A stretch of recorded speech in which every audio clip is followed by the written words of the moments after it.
Здравейте отново от брега на язовир Искър.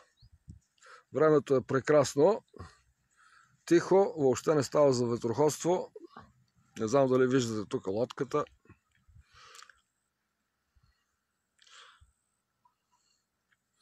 Така, темата е безплодие.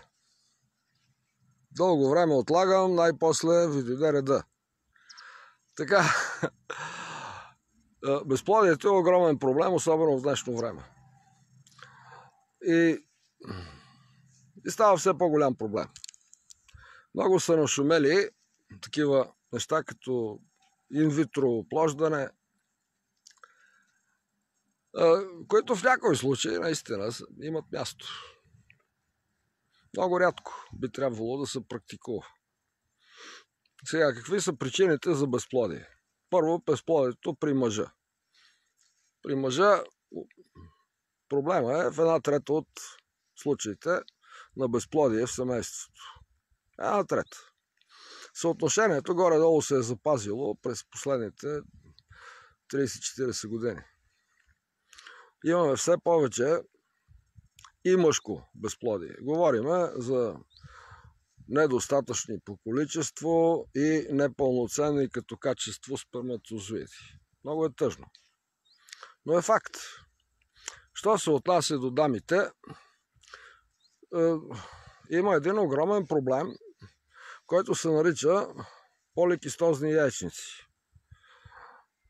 И той е повсеместен, за съжаление. По-младите жени много често имат поликистозни яйчници, когато са на по 20-30 години, 35. Като станат на 40-45 години, развиват фиброкистични гърди, мастопатии и така нататък. Причината е бисфеноли, пластмасовите шишета за вода и други течности. Пластмасовите опаковки за готова храна, която е гореща, когато влиза в контакт с пластмасата. И всичко това освобождава масово бисфеноли. Какъв е проблема при бисфенолите? Бисфенола имитира естрадиол и въобще естроген. И трайно зацепва естрогеновите рецептори в клетките, което ги прави необратими като връзка. И какво прави съвременната официална медицина? Предписва ви прогестеронови гелове, за да се мажете. За да неутрализирате излишния естроген, който всъщност е от изкуствен произход. Аз лично, вместо да ви напълнявам с прогестерон, прогестерон е хормон на бременността. Има го и извън бременност, в не такива чак количества. И затова се нарича прогестерон, способстващ бременност. И хайде да си припомним овулацията. Как се освобождава яйцеклетката. Ето тук пак да ви покажа язовира. Не знам да ви виждате лодката, защото ми блести в очите. Но може би, като сме на ъглите, така малко. Така.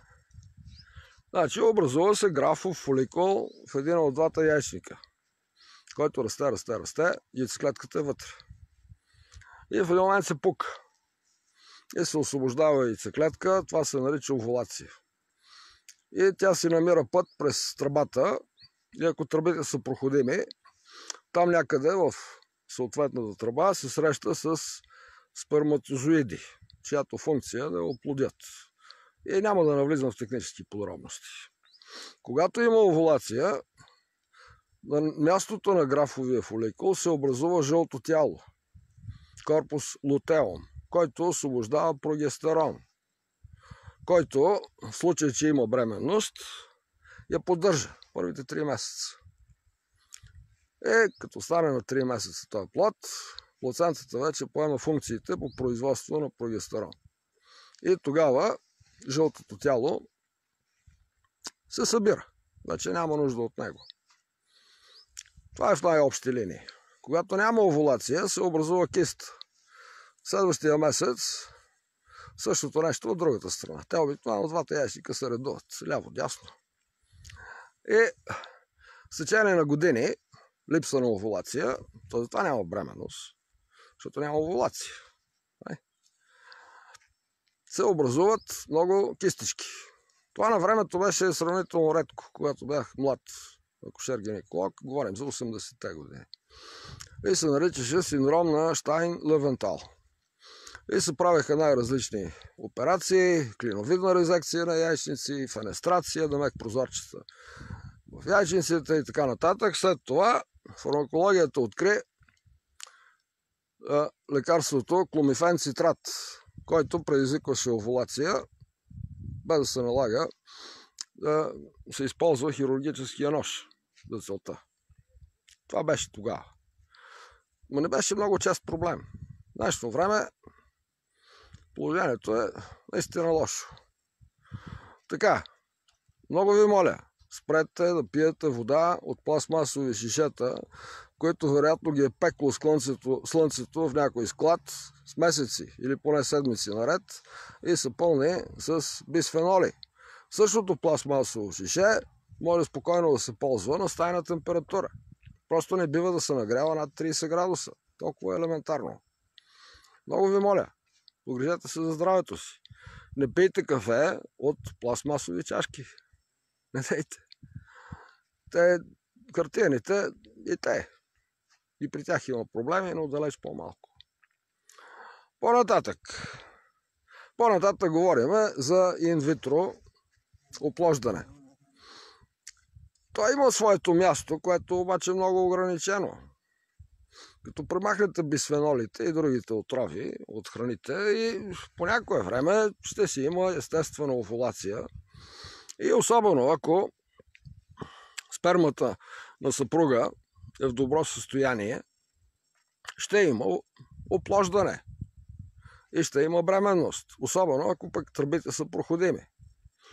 Защото има и такива механични пречки за развитието на една хубава, нормална, очаквана бременност. Така. И при мъжете, и при жените съветът ми е един и същ. Махайте химията и отровите от храната. Махайте ги.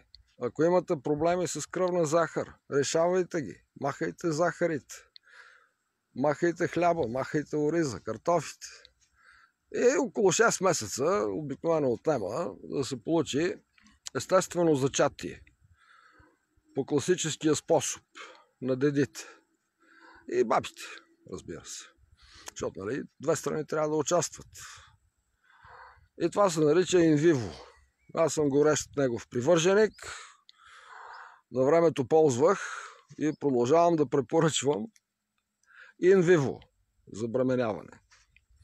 Инвитро има огромни проблеми. Първо, далеч не винаги е успешно. После има трайни хормонални проблеми с тази жена и най-малкият от тях е, че не може да отслабне, след като е родила и си откърмила бебенството. Това е най-малкият проблем с инвитро за бременяване.